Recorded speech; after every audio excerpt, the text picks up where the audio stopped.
Welcome to Word Blindness. This is Juliette Hahn here with my co-host Brent Sopel and Ryan Hill. Welcome, both of you. So I want to kind of preface this because as we've talked about so many times, I kind of tumbleweed people. I love connecting with people. I love talking. I just love the conversation and learning. I do talk to everyone. I do. And on a ski lift, and we're having this conversation now. That's how we met, on a ski lift. It was crazy, yeah. The lift, we were best friends. Like, it was awesome. And that was what was crazy. Yeah. The woman that you were with lived in the town that I had just moved from in Connecticut. And so it was like this most random thing. And then we started talking. I don't even know how we got on dyslexia. That's the question I have. How do you even, two people sitting on a chairlift, how do you... Three. Awesome. Oh yeah, I just met her too. I just met her then too when I got on. So. Oh, you didn't know her before? Oh, she was asking some questions. It was in Deer Valley, and I didn't really know anywhere either. And she thought she wanted to go into some heavier stuff, but it wasn't really good for her. So. Oh my God, that's were you there by yourself skiing or? Yeah. I like being a ski bum. I got like a truck with a camper on it, and I put a bunch of holidays together. And I have an Icon pass, so I go skiing for about 2.5 months of the year, and. Yeah, so I like that. I just travel around by myself. My girlfriend comes with me sometimes, and then so we have a good time. So it's pretty awesome. Wow, definitely not Canadian then. You must be a half Canadian then to be doing that. Canadian, ski Canadian thing. I've been doing it since I was 4. As long as I'm playing hockey, right? So yeah, we had in Saskatchewan. We only had the old garbage hill. The old garbage hill. It was what's it called? That's all it was, a little ski hill. And that's what we got here in Winnipeg too. I drove 35,000 K last year skiing, so it's like it was a lot. I put a lot of miles on. So what was the best hill? How's Whistler been? Back in my Vancouver days.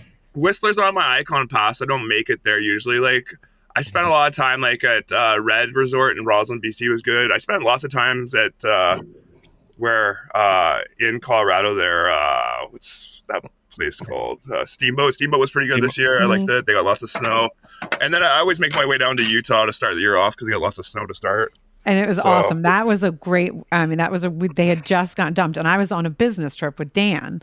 And so it was so random. So the woman, right, I was like, oh, Connecticut. And then I don't know how we got talking about dyslexia because that seems like a very random transition, but that usually happens.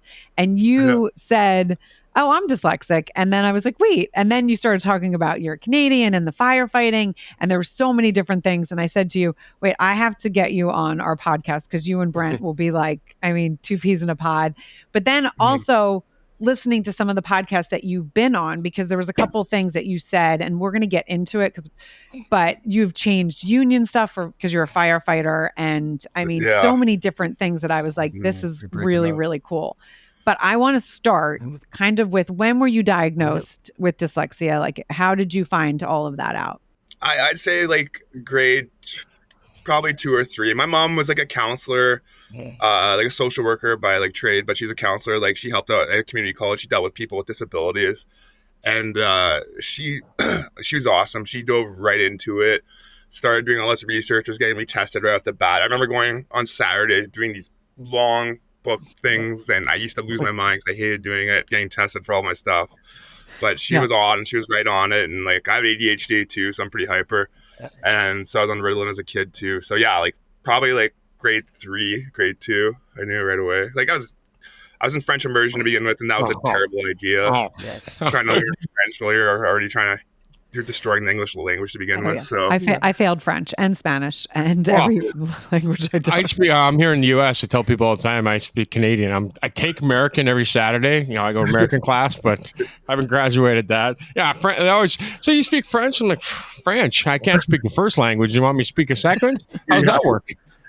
Yeah, I'm the same way. So yeah, we realized then that like French was going to be a bad idea, and then I changed schools once. I went to like a smaller school. It was like more smaller classes from like K to 6. And then eventually I went to the school called Laureate Academy, and it's like 6 students to every teacher. And I was able to really dive in and deal with my learning disabilities really like a lot better there. Like you learn tools, you have one-on-one time with teachers and stuff. And I had a couple of years there. It was expensive for my parents to send me there. And then, I can't imagine where I'd be without that. So I was lucky. You'd be like me, he's come from Winnipeg's obviously a bigger town when I grew up. I never heard the word dyslexia until I was diagnosed when I was 32. Yeah, And, I can't imagine that. That would be a struggle. Right. That's why, the only reason I found out was my daughter. That's how I got her tested. I got her. She was struggling. I was married at that time. We took her in, and when we come back, oh, that's me, and here we are. And I just found out this week. Literally, I had no idea what side of the family it came from. So the 47-year-old mystery was just solved last week in my life. Which is so crazy because that's like I don't want to say like my favorite thing, but I love like the lineage of it. And I don't love, again, is like a not a word. I'm curious about the lineage. So when people say they're dyslexic, I'm like, okay, was it your mom or your dad? And then how far back do you know about it? Because it is really interesting. Some people are like, oh, I knew it was my grandparent. We knew it was my dad, but not until we were all older, and now my oldest knows the lineage, but he was diagnosed so much younger. Like I wasn't diagnosed until later, even though there was understanding in the house, because it was like, okay, your dad struggles and all this stuff. You and your sister struggle with all this stuff. There was not like a label to it, but we learned obviously differently. And so we figured it's my dad's mom. That's what we kind of, decided. I remember that was the first thing I asked Brent. He's like, I don't know. And I'm like, what do you mean you don't know? I was like, okay, I know you didn't find out later, but like, can you think back? And it was always no, no, no. And literally he got a text message from an uncle and was like, I love the stuff you're doing on dyslexia. It really runs deep in our family. And he was like, wait, what? That's awesome. Yeah. My dad was definitely dyslexic. Like I could he couldn't spell very well. And it comes from that side of the family. Like my great uncle has a farm and there'd be signs on the farm for stuff for sale. And they'd all be spelled wrong and you still drive by and see it. So it's sort of funny to see. And I definitely got my ADHD from my mom's side. Like my mom doesn't sit still like me and she's always doing a million things. So it's sort of funny. So to see how that goes. She asked obviously I left home at 16, went and played junior. I was in Saskatoon, got traded to Swifty. So and then I was gone, turned pro at, got drafted in 95 and I was gone the next year. Turned pro. So I've really never been home. And I'll go back and visit. When I say never go back home, I haven't lived back home. So I haven't been around that family, and we don't dive into it a lot. What's you can't see it, you don't talk about it. Yeah, sure, yeah, right. And it's an interesting kind of when we talk about it, because this is one of the things that we do talk, especially when guests come on, because I was at a point where I was like, okay, I know where my learning struggles were, but where I got strengths, right? Like where I knew like my ADHD and like I could do a million things. I could run circles around anyone. I always had energy and all of these different things. You bring it into the classroom and yes, that's probably a lot where I struggled. Like, I'd be looking out the window or when I was supposed to be doing this, but I would miss because of my dyslexia and dyscalculia. But when Brent and I really get into it and we've started this podcast, it was really, where he at 40 like left hockey and was like, okay, now you have to find the real world and now you have to like, keep contributing to your family because you're, and again, I'm going to put it in quotes, but like traditional, you're the man. So, right. Like you got to continue this.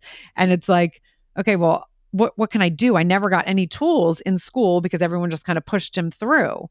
And so it was like a giant smack in the face. It's like, okay, you're out of the league and now you have to find something else, but they don't give you any tools. And when you have learning disabilities, it's like, okay, what can I do? It's learning life all over again. I've been retired, I don't know how many years. 15? I've been retired? Like, 2015. You had a long career though, right? Yeah. Yeah, I know I played 18 years pro, but coming back out of life, 18 years pro to entering the world at 40 it's been 7 years, 8 years, 9 years. It's been awful. What have you been doing? Yeah. Yeah, go ahead. I started the foundation 7 years ago. I tried to kill myself with drugs and alcohol. I had an intervention. You get thrown at, I crashed $1 million wedding and I got thrown in an intervention. And once I got sober, is when I started the foundation. Before that, I was doing every kind of job possible and nobody would give me a salary job. Not one person in the world. You know, you can sell this chocolate bar, you can sell this bag of chip for 10 cents. You can do this, you can do this. You got to prove yourself. You know, I hadn't proved myself. You have no education, you got no work experience. So I spent those years trying to get a job. You know, so got sober, and that's where I started the foundation. I've done some coaching. I've done some odds and ends jobs, and the foundation's pretty much what I do full time. It's trying to change the world for every dyslexic. You know, I always say I started the foundation so no kid ever feels the way I do every day. Yeah, oh, for sure. That's good. That's awesome. You know, it hasn't been easy. It's been by far the hardest part of my life, no question. But it's a daily challenge to change it. The dyslexia, the outlook, the approach, the understanding. We were just, was it this weekend? I just with somebody the other day. It'd be so much easier if we could do this and this. I'm like, oh, you can't do this, and this if you don't even understand it. 100%, yeah. Because how many people, like Ryan, if you say you're dyslexic and they're like, oh, isn't that just like flipping your B's and D's? And they don't get it, right? Yeah, there are a few people there are people like, I think it's becoming more prevalent. Like, so social media and stuff, when you see all the ADHD dyslexia thing, people are like, sort of like, it's becoming way more prevalent. And I actually love seeing those things. I was like, yeah, like this makes me feel like I'm part of a group when I see all that stuff. But right. I think it's definitely become way more prevalent. Like, I remember I used to, I played a little bit of high school football, and I get the numbers. They'd be 86 and 56. Yeah, I wasn't thinking I would say it quickly, but if I pay attention, I know exactly what I was doing. And everyone, oh, what are you, dyslexic? I'm like, yeah, I am. I want to see some UFOs. I go see Area 15. Area 15. That's awesome. Yeah, and my biggest thing for me flipping stuff is like vowels in the middle of 4-letter words. Like 4-letter, like smaller words, just those vowels I always flip around and stuff the most, I notice. So that's like, the fuck are vowels? Yeah. So well, it's interesting. So my oldest, who's dyslexic, he just had he just graduated high school, and they were doing the yearbook signings, and he's severely dysgraphic. So like his handwriting is really tough. And as he's signing everyone's yearbook, they were like, dude, and one of his best friends was like, he's dyslexic and dysgraphic. And they're like, okay, but I can't read what you wrote. He's like, it's for me, and you'll always remember. But because he kind of had that foundation, and we made it okay, because I was like that always pierces my heart, because it's you're signing, you're doing applications, you're doing all these things, all the times that you have to write and read. People don't think about how difficult it actually can be. But when you're doing it every day, you just do it, right? We just do it. We get up, we do it, and it's like, okay, it might be a little harder, we might be a little more tired, but it is what it is. But when someone sees it for the first time and they're like, whoa, what are you doing? Or you misread something, or you spell something wrong, and they're like, I don't understand. And then you have to explain, well, I'm dyslexic or this. So if you can kind of take us through a little bit of your journey. So like, you were diagnosed early, so we know all about that. But when did you figure out like, okay, I know that I have to work a little differently? I mean, because you were young when you were diagnosed. So like, did you have any ups and downs kind of in that middle time of education? Oh yeah, for sure. Like, I would have a hard time putting effort into stuff. I'd always do enough just to get by. And then there was ups. Like, I ended up going to a pretty an all boys private school for high school, and that was the challenging part in my life. After I left Laureate, where I had all those tools, the small classes, and then I went to a pretty well known private school in Winnipeg, and that's when the challenges start. English class and stuff was awesome. So not awesome, terrible. And trying to get through that.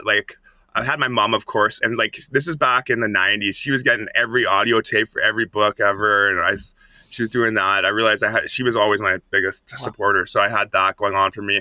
And I realized I was good with numbers and other things and history. I realized I had other stuff that was going for me that made up for the stuff that wasn't going for me. The reading and writing was terrible, but I could listen to something. I would never forget stuff, especially anything on history and stuff. I started religion class, became awesome because it was almost a history class basically. So I did really well in that, and then I tried one time in physics for a year, and it was awesome. I did really well. So I don't know, I would always just do enough to get by in high school, really. So it was never really that for me it was not the biggest thing. I was still having fun in high school. I didn't find it the most challenging. I was always did enough to get by, which is, I wish I challenged myself more. That was my thing. When I Mhm. went off to paramedic school, that was like, that was challenging, remembering all the anatomy stuff and like reading books. And, like, there was no audiobooks for that at that time. So that's when I really knew I need to, like, had my challenges. Like, I'd read something, I'd have to write stuff down as I read it. Like, if I start writing stuff down, I'll remember it better and stuff. And it was basically like that. And like, yeah, basically, like, after I went to Laureate, you sort of just learned what your, like, it was such a good school. You learned what your, like, strong points were, and you sort of learned where you're going to struggle. And I sort of just knew I'd always struggle with English language. So I just sort of went in that general direction. And then, yeah, and it's still a struggle for me. Like, I recently found AI for texts. Mhm. Wow, does that change my life? Like, especially for emails. Like, I'm sure I've written so many emails where, like, what the heck's this guy even saying? And like, and Yeah. now with adding, like, having this AI stuff now, it was unbelievable. I actually look like someone professional writing emails. So, and yeah, even like, yeah, writing, like, and now with the union stuff too, like, when I was going, writing an email was challenging until this AI thing happened. But yeah, like, it was just everyday things that other people don't have challenges, like sounding professional, like, in like a written environment. That's, I think, the biggest challenge for me so far right now. Like, And in your group, and in the firefighter, unit in Canada, what do you think is a percentage of dyslexics? And a buddy of mine who's an ex-Marine, long sniper, 18 years here in the U.S. He thinks between 30 to 40% are dyslexic. Again, that's just him thinking that, from the interaction that he's had, people that are like him. What do you think in your aspect of that? There's definitely like there's definitely a percentage. I don't know if it'd be 30 to 40. Like, I do a lot with with veterans. I do a lot with first responders here in the U.S. I actually got an American flag sitting in down the hallway. So they had flying in Afghanistan. Navy SEALs took it down. It's been folded up and signed off by 2 3-star generals. So I do a lot for your first responders. Some of my best friends are. It's the macho side of you guys, right? We're the tough guys. We're the tough guys. Now, to that question is, you got to do these exams. Is there a way that we can make that easier?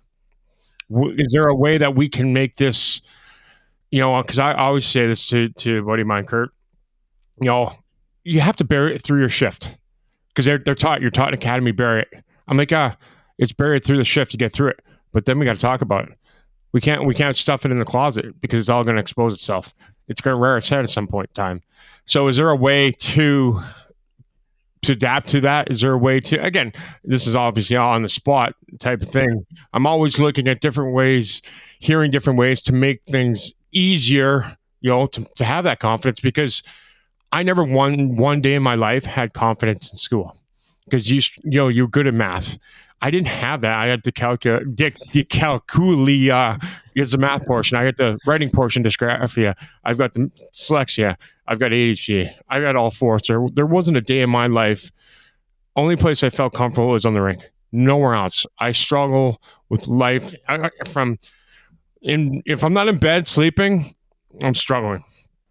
Well, I wish I had your hockey IQ, though. I would have enjoyed that through my hockey career. But as good as it was, everybody thinks, again, it was all good till I got divorced, and she took it all anyway, so it doesn't really matter. One of the reasons why, Brent started the foundation, and one of the reasons why we're doing word blindness and all of that, is because if kids at a young age, like yourself, like my son, like his daughter, can get that recognition, okay, this is how you learn, and this is how you need to be, to get around it. This is what you need. These are the tools that are going to help you. There's going to be so many more kids that are going to have that self-confidence, that are going to be able to be like, oh, I can tackle anything, right? I can do it. I can get out there and do it. But the ones that don't have that are like Brent, that kind of don't have to go into the real world, or don't have to do anything. I learned the real world because I wanted to live in New York City, and I didn't want to move back home. So I was like, okay, I got to get a job that's going to, pay enough for me to stay here. I got to figure this out. Right. So there's things but I was, 20. There's 21. a lot of similarities between you two and Montgomery and Ryan. Yeah. You guys both had advocates. And Ryan, I talk about this all the time. Is you can't, and this will be, you can't change something you don't understand. So in your union, or across Canada, they want people. Let's just use the education for a system. Oh, change. We need change. We change. Somebody's got going to change something they don't understand. So we have to we have to get them to understand before we can change. So let's educate before we change. Your mom was there in your corner. Juliet, your mom was there in your corner. Juliet, you're there for Montgomery, even though that's child abuse, having given a dyslexic kid a name Montgomery. And dysgraphic. It's dysgraphic. It's bullshit. We'll talk about that when the police come and get you. But, I never had that. And that's what this is. That's what we talk about. This is why we do, word blindness is for the understanding. If my parents had more understanding, then it would help me. Maybe there would have been a day where I enjoyed certain things in school, but I didn't because I didn't have them. And let me preface it. I'm not saying they're bad parents at all. They just didn't. We grew up in Saskatoon, Saskatoon and Steen, Saskatchewan.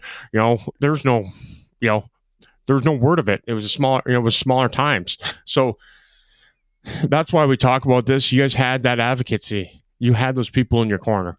The more people we can talk about this, the more open we can be, at the union, Ryan, the people you come across, the more understanding there is in the world, the better this is all going to be for everybody. And they're not going to be sitting on an island feeling the way I do, by myself because I didn't have the understanding or the relatability that goes along with it.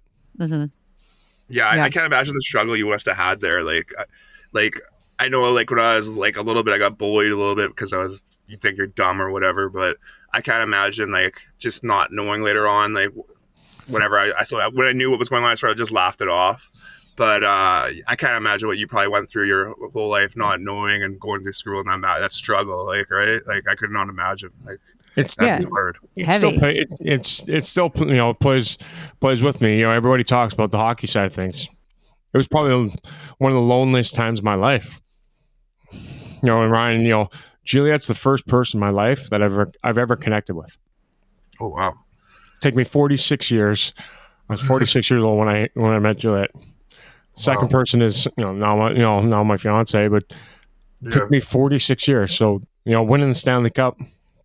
Somebody texted a buddy of mine's like, "Oh, doesn't it bring back good memories of when you won?" I'm like, "No, it actually brought back memories of how alone I felt on that ice." After winning a Stanley Cup. I sort of could relate a little. Like I played lots of sports. I'd always feel part of the team, but a little different just because of all my learning disabilities and stuff. But like, I think because you like with having this learning disabilities, you approach situations differently that sometimes like ostracizes you from like the group, right? Like, so yeah, I completely understand. Like, I remember when I was going through all the diagnosis the diagnosis say I'd always be really good at individual sports more than team sports. I remember them telling me. So that's sort of how.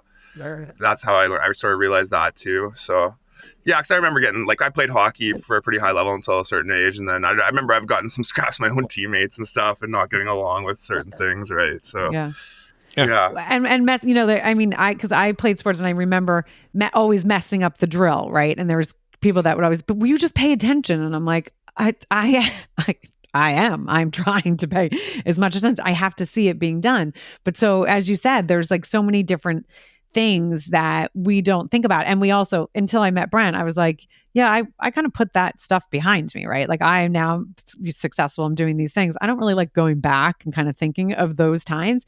But for us to be able to reach people that are not thinking about it, it's important to talk about it because most people that we have on the podcast will say, yeah, there's times now that you're bringing it up, I can go back and I can remember. I can feel really alone in the classroom, right, where everyone's taking their paper out and I'm sitting there going, wait, what did I miss? I was totally listening. What did I miss? Why am I not knowing what the next direction is? And just always feeling like you're playing catch up, right? Always like, okay, I'm playing catch up or trying to get out of something. I mean, I remember that's why I'm so good at communicating because I was always trying to get out of something in school. Like, how can I figure out how to get around this? That's my kid too. And so those kind of things, but we always had, like, as we talk about, we had our parents. I also would have a teacher here and there that would say, because I wasn't diagnosed until later in life, but like I would have a teacher here and there be like, okay, I see you. How can I help you? Brent never even had any teachers be like, I see you. They were just like, oh, he's going to be a hockey player. So he just was like pushed through, right?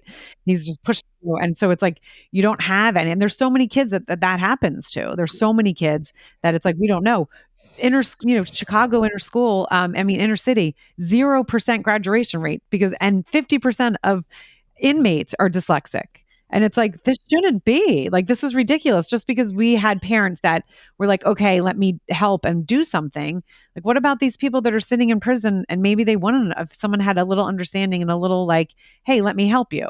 Right. Let me help you get through this. How long was this ski lift, by the way? Like, this is with you talking, it need to be an hour of ski lift.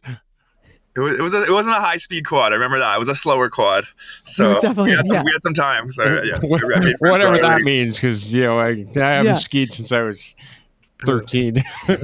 We had the But we had a T-bar. little time. What was it, a little Yeah. T-bar? Wasn't that the little T-bar you stick it through your, here under your ass and just pulls you up? Pulls you right. Yeah.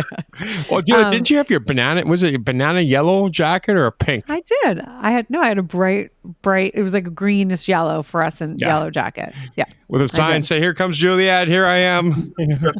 Going as fast as I can down this mountain. But the side attention deficit side stroke there. But that is one of the things why it's like, it is important that we talk about some of the positives, yes, but then also some of the stuff that's like, it doesn't feel good to talk about, but it's necessary because we need more people to be like, okay, it's not just flipping your B's and D's. And there are kids sitting in school that are not getting diagnosed. Brent, tell Ryan the story. And then we're going to flip, because then Ryan, I want to tell you, how you died and then you came back, and then what you're doing at the union and more of the stuff of that. But Brent, share with Ryan the coach that contacted you from Ohio. Oh, there was actually buddy of mine that I played in Saskatoon with when I was 16, Frank Badham, coaches in Cincinnati. This guy went to college. He's Canadian, went to college in the U.S., stayed there. But he's watching social media and watching the stuff that I've been posting about dyslexia. And he comes, I got a couple kids that are just struggling. Can you walk me through this? Can you help me out? Obviously no learning disorders. Can you help me understand? I don't know. I'm trying to see how I could help these kids or what's going on. So start talking to them over a 3 or 4 months time frame of what you need to do, how you need to coach them, and why. 45-minute conversation here, 45-minute conversation there. Finally, one day he's like, I said, a lot of us don't know our lefts from our rights. He goes, what? A lot of us don't know our lefts from our rights. So he said, he told the kid, he's like, go up to the cone, get to the cone, turn left. And he went right. And it's like, it clicked in my head, everything you've been saying. So he talked to the family after and said, hey, listen, I've been talking to this guy with his foundation, Brent Sopel. You may know who he is. But I think you should get your son tested. Again, at this point in time, I've never talked to the kid, never met the kid, nothing. And he's like, I can't believe how much better he's doing. And you know nothing about him. Comes back 3 or 4 months later, he's severely dyslexic. And before that, I've got a challenge coin. Oh, nice. That I send people, and it said, you're not alone. That's a good idea. No matter if you're in the middle of alcoholism or, depression, anxiety, or dyslexia, I'm here, carry this alone because you're not alone. I'm in this battle with you. And the mom said, no, I can't accept this because what if he is just dumb? Oh, no. And he was what? He was third. I mean, he was not like second grade. Yeah, I think he was, was he 10 or 11? So how can I help a kid from 500 miles away and none of the teachers that he's had in this time? Like, that's fucked up. That's how that's how the world is of the dyslexic world. Most the curriculum's built for teachers, or most of the advocacy when you're talking about from in Ottawa or from in Washington, from Parliament, they're all taught and ran by non-dyslexics. So it's us that are non-dyslexics that have to take the kind of the bull by the horns, and we're going to rattle cages because it's non-dyslexics, right? Most of the foundations out there are non-dyslexics. Most reading programs are created by non-dyslexics. Most tests are created by non-dyslexics. So it's the whole world is created by non-dyslexics because it's one of the most corrupt businesses. So I go in there, rattling heads because I'm coming it from a completely different side. When I say certain things, people are like, what are you talking about? Well, because you're not dyslexic, so you don't understand it. But I mean, so that's like, it's all those teachers that missed it. And so that is one of the big things that, we are doing with the foundation as we're continuing to grow, is how can we, again, with the awareness that we're spreading, but also reaching, like, is it, how can we reach these teachers to show them, like, left and rights? That's, a gym teacher can pick that up. I mean, we always laugh. I'm in yoga half the time and I going the wrong way. Like, I really struggle with my lefts and rights. Not everyone does, but so it's all these different things that we have that someone's not going to like, oh, wait, you don't know your left and rights and you're 50, but yeah, I'm dyslexic. That's a dyslexic thing. Well, yes. And it's one of those it's one of those traits that not every dyslexic is, because of all the spectrums. But so that's just, I wanted just to share that, because it is like really interesting. These Americans that want to be by themselves, and they want to be Fahrenheit, and they want to be miles an hour, Oh man, that's so confusing. I was like, how do you even measure like things like without going like to kilo and thousands? Like, I don't know how that's so crazy. Well, and I'm dyscalculic, so it doesn't matter where I'd be measuring. I cannot measure any of it because I have no sense of numbers. But I do want you to share, because I know Brent hasn't heard it. I've heard it. You shared it with a little bit, but then I've listened to some podcasts that you're on, and it is a crazy story. I mean, it is a crazy story, but it's also, it surprises me, doesn't surprise me, because it's one of those like ADHD things that it's like, okay, I totally was following you as you were sharing it, and I was like, okay, it all makes sense. Like, it all makes sense to me. But can you share a little bit with the audience and Brent, really the kind of the time leading up to when you died? Yeah, so I was skiing. I was in Big Sky, Montana. I was driving down to Phoenix to visit my grandma, but I was stopping all the ski hills on the way. And I just left somewhere in BC where there was so much powder and it was so nice. And I was hitting jumps and you were landing in fluff. And then I got to Big Sky and I was doing the same thing and it was all ice. Oh. So I got there and I hit this jump and I rocked it. And then hit the ground and my leg shot out from underneath me. Back hit the ground, helmet hit the ground, helmet cracked, broke in half. And I just wake up looking up at the chairlift and I was like, people yelling if I'm okay. And I'm there by myself even. So yeah, so I had concussed myself bad. Like I concussed myself a lot of times playing hockey actually and football. So I probably speak a little differently actually from my head injury. So so I was concussed bad. So I spent a day in a dark room. I drove to my grandma's place in Phoenix with the worst headache ever for like a day and a half, and then I sat on my butt for a month, not really doing anything. So anytime I try to do anything, I just get a headache. So I was off sick from work, and I came back to Winnipeg, and I was looking at myself. I've been sort of sitting on my grandma's couch, eating all her food for a month, and I was like, I'm looking beefy here. I gotta get my life together. But and I was doing CrossFit at the time, so I was like, you know what? I'm gonna take some diet pills. And today is the day I'm getting back into the gym. I'm working out. So ephedrine? Please tell me it's ephedrine. I was probably, I was taking, I don't know what I took that day, but I took something that I wouldn't eat. And then I think I drank like probably like it's a ridiculous amount of coffee Firefighters drink. I just sit there and drink coffee because I like the feeling of caffeine. Like I would do a pre-workout drink to like double scoop it before I work out. So I had about probably 12 to 14 cups of coffee throughout that day. I actually did CPR on somebody that day and in the room next to them and saved their life. It was just sort of crazy. But so yeah, I did that. I worked out at work. I had a pre-workout drink at about 3:00 in the afternoon. So that was another ton of caffeine I took before that. And then I left. I went to the CrossFit gym, did another workout, took another pre-workout drink before that. And then I wasn't feeling the greatest. I was like, I feel a little off. I probably put myself in a rhythm already from the caffeine. And then I decided to go to spin class. And I usually win spin class, but there was some monster there. And he was really kicking my butt. And so I just put everything down I could. And I started feeling a little faint. I was like, whatever, what's the worst could happen? And sure enough, I got really faint. And I was like, oh man, I don't want to take out the whole row of bikes in the spin class. So I unclipped myself and tried to make it to the ground before I fainted. But it turned out I died when I hit the ground. Well, I went to ventricular fibrillations when your heart quivers. So I went into that, and thank God I had this cop next to me. He had a CPR recertification that day. There was an AED hanging on the wall. So I was on the ground, like everything goes dark, right? You can hear for about 10 or 15 seconds after the lights go out what's going on. I felt safe for some reason. And then, sure enough, I'm laying there for a bit. He shocks me. he's doing CPR on me. I was probably on the ground for 5 minutes. I thought it was 10 seconds, and he shocks me. And it's slowly, like, my heart starts perfusing again. My eyes open. I'm watching someone do CPR on me because I don't have enough energy to move him or pull him off.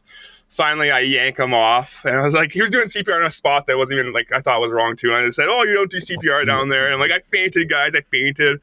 And I'm looking around. All the bikes are pulled back. So I must have been down on the ground for some time. I was like, oh, man. And he's like, no, I shocked you. There's my chest hairs, all shins, all singed to the suction of the pad. So I was like, oh, Jesus. So sure enough, the boys from 12 Station roll in, and I know the captain pretty well.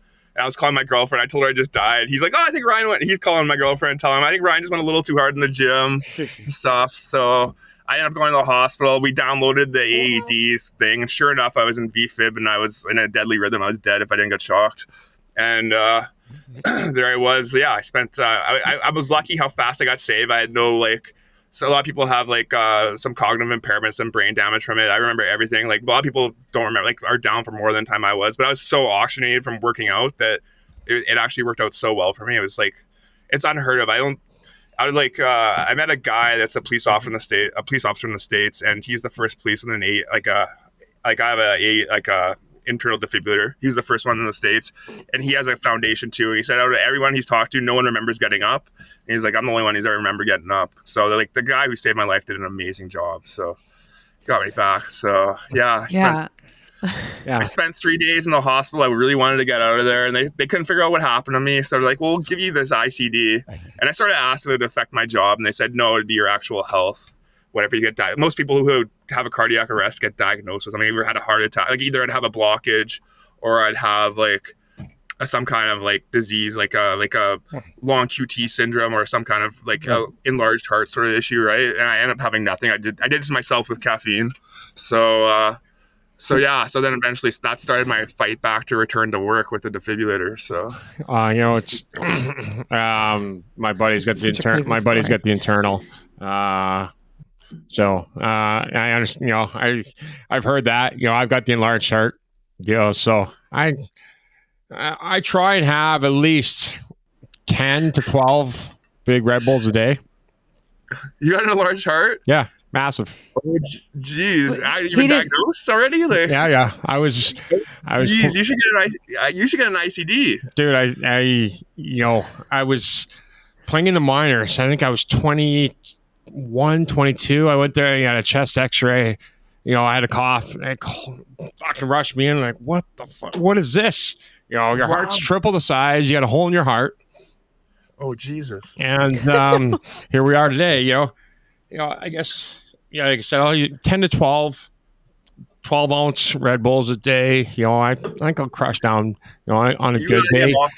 You gotta get off that. I'll get on a good day. See if, I see if I can take 250 to 300 milligrams of Adderall. Oh man. Can I keep going? Back in my day, but I had that was back in there. the days, right? Yeah. Yeah, that was right. That's not today. No, that's Jesus. 7 years prior, right? But it's so crazy because I don't have any caffeine. It doesn't do anything for me. Like back in the day of partying, I did take Adderall for a period of time for my attention deficit when I was in college, and then afterwards, I don't anymore. But it was always like caffeine. I could have basically, my favorite drink at night would be why can't I think of it because I don't have them anymore? Monsters? Espresso martinis, and I could go right to bed. It doesn't affect me at all, but I know, Brent, I take these to bed. I usually have one by my bed when I wake up in the middle of the night and roll over, and there it is. And Adderall's like meth. It's like methyl whatever. If you look at the chemical structure. It's synthetic heroin. It's synthetic heroin. It's so good. It's synthetic speed. It's so good. Yeah.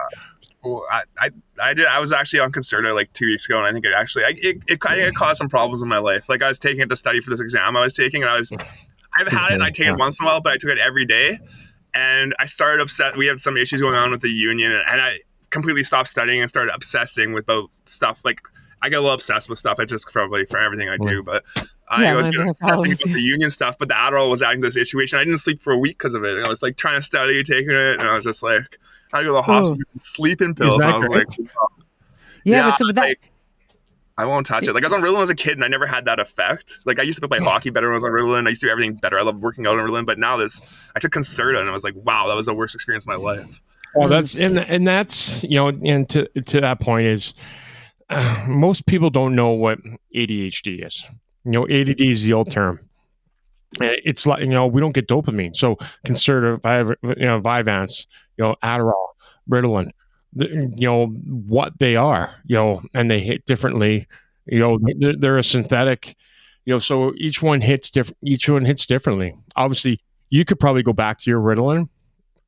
Yeah, I talk to my doctor. It's a different makeup, right? You could probably go back to your Ritalin because that's what works for your body. It's right. And Ritalin I could feel it literally enter my body. I would become a spaz and then I would feel it leave my body. So Adderall, I didn't feel at all. Like I would have friends, back in my New York City days that would take it and they're like, and they would take the tiniest dose and they're like, wait, you're taking this every fucking day and you're like normal on it. And I was like, yeah, I mean, I took it for probably 10 years. And then when I had kids, then I stopped and now I use homeopathy. And so I don't use any of it, but it is one of those things that people like when kids are on meds when they're young, I always will say like they can't explain to you if they're feeling weird. Like everyone does what they need to do for their family, but like my kids have never been on any of it because I'm like, you just need to kind of figure out your chemistry. But so I would love though to talk a little bit because we have like about 15 minutes left about what you're doing for the union. I mean, like all the things that you have done, not just for learning, but also now for what that with your heart. Okay, so like after I left the hospital, they basically told me I'd never be a firefighter again, and the doctors sort of couldn't believe that they said this. They had the cardiac rules were made in like 1989, 1990, so and they never haven't changed since. So remember when you used to walk in a 7-Eleven, you had a pacemaker, don't go in front of the microwave, and that stuff. Like so, they were using that electromagnetic activity would cause this to go off and drop me whenever I'm walking into a fire or a building with a microwave going, right? So, but I love being a firefighter. I love my 4 days on, my days off, my 4 off. Well, so yeah, you're doing amazing things, and don't stop there. Just know whenever you're walking into that room, you're misunderstood, right? So it's taking that angle. You've got to educate before you can change. So as long as you take that approach that I've learned is because being misunderstood is the hardest thing in the world. Putting yourself what you did, there was a reason you needed to do all those things that you did. And then there's also a time that's like, okay, I was there, but it's not good for me, right? It's not what I am passionate about. And I know I'm not going to be able to do the job that needs to be done. So then having people that you can talk to and know, because the thing is, even like going through with Montgomery with school, the last, he just graduated and being his advocate, there was times where I was like, I know I'm not talking to like the guidance counselor correctly, but I'm so fucking pissed right now because no one's listening. No one's understanding. Yeah. And this is the only way you get things done sometimes. And it doesn't always feel good. There's certain personalities that don't mind doing that fight all the time. I can do it when it comes to school. I actually get a little, Brent always laughs at me. I get a little like happy that I can like yell at someone in the school, even though my mom was a teacher and all of that. And I have like huge respect, but when it's like pushed aside. So for you to do the stuff that you did in the union, it showed you maybe, okay, this is not what I want to do for the rest of my life, but I made my mark and then I can help and navigate and be like, maybe I'm going to say the word consultant, but like someone that can be there to help a little bit, but that is not good for you long-term, right? It's not good for your. Yeah. Like my girlfriend's already getting sick of me not sleeping. And like, she can tell like when my head's in a different place, like I'm just off in space and like, that's bad. Like I'm just, so she's like, she can't, she's like up, like she had to deal with 5 years. Like I was never like this before my arrest. I was always just happy-go-lucky, and then now after the arrest, I had to fight to get back. And so I think it changed the way I actually thought. Like I've never thought the way I actually. The thought processes feel like it's changed. Like I'm so used to like how am I going to beat this always, and I'm always just thinking of ways like how to change this and make something happen. And my head just goes in a different place, and I'm not present, and she gets mad. So he's waving because his fiance is. And him doing all the stuff with the foundation and people saying, oh, I can help here, or oh, I can do this for you, and then not following through. And it's like, and he'll literally everything you just said is literally him. It's hard. Like I got 900 guys that need help, and like I own my own time and stuff, and you like I'm trying to meet, I know guys are struggling. I try to like want to go meet them for a drink, and it's like, I'm trying to do that, and I'm trying to get to, I have a cabin. We're at a cabin right now. Actually, I'll show you the view after. Everybody's got a role. I always say everything's Swiss cheese. Everybody fills a hole. Yeah. Every Oh, hole, for sure. every hole is important. You know, if there's not a hole filled, then we all go down. So it doesn't matter how big or how small that hole is. Everybody needs to fill it. And sometimes you're filling part of the hole, but then you need to hand it off, right? You need to hand it off to be like, okay, I've hit the ceiling in this role, and now I know it's time that I just keep getting, like, I keep hitting walls, and it's not good for me. It's not good for everyone else because I'm not getting the stuff done that I need to get done. For sure. And then it's, I mean, even with the foundation, there's this, just to give kind of a, because we have like 2 more minutes, but there's, you know, Brent's been doing this on his own. And then, as I said, like I interviewed him for a television show that on addiction that we met because of our dyslexia. And so then I was like, I want to help you. I've been doing all these little small things in like my community, but I know that you have a bigger platform and you've been doing this longer. I can help in a lot of different things. There's going to be a time that I hit a ceiling, right? But there's people that I say to him, he doesn't need to be on calls anymore. There's people that are helping us, that are filling roles, that can do good things, but they need like managing, and he shouldn't be on it because they get under his skin because they're annoying people. So it is one of those things that it's like that's where it's as we grow and get older and know about our strengths and weaknesses. That's why it's so important to know how you learn and how you can tackle things. And it's like, even if you don't know anything about it, but then you start tackling it and you're like, okay, I love this. That's obviously what happened with you in the union for a while. It was like, you didn't know anything about it. You're like, okay, I can make change. But then it's like, okay, is this something I should continue to do? Or is there someone else that can fill that's going to do it better, you know? Definitely. Thank you so much for joining Word Blindness Dyslexia Exposed. Ryan, it's been a pleasure. I'm so glad that you and Brent got to connect, and I'm so happy that I connected with you on the chairlift. Yeah, that was awesome. Yeah, really was. So you guys, you know what to do: like, rate, review, and share. You don't know who needs to hear this. You don't know who does not know about dyslexia, and also just wants to hear a really interesting conversation. I mean, there's so many different things that you can learn in this episode. So don't forget to like, rate, review, and share. And thank you so much again, Ryan.